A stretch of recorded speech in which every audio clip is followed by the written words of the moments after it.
পবিত্র ঈদুল আজহা উপলক্ষে দেশবাসীকে শুভেচ্ছা জানিয়েছেন প্রধানমন্ত্রী শেখ হাসিনা। গণভবন থেকে এক ভিডিও বার্তায় শুভেচ্ছা জানান তিনি।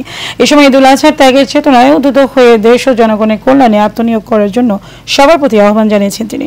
ঈদুল আজহার শিক্ষা গ্রহণ করে ত্যাগের মহিমায় উজ্জীবিত হয়ে দেশ ও দেশের মানুষের কল্যাণে কাজ করার আহ্বান জানান বঙ্গবন্ধু কন্যা।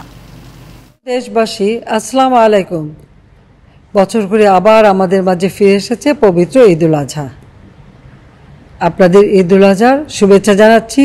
ঈদ মোবারক। ঈদুল আজহার শিক্ষা ধারণ করে আসুন আমরা ত্যাগের মহিমায় উজ্জীবিত হয়ে দেশ ও দেশের মানুষের কল্যাণে কাজ করি।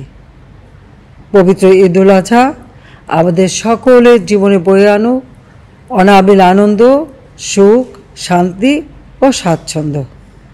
সবাই ভালো থাকুন, সুস্থ থাকুন, নিরাপদ থাকুন। ঈদ মোবারক।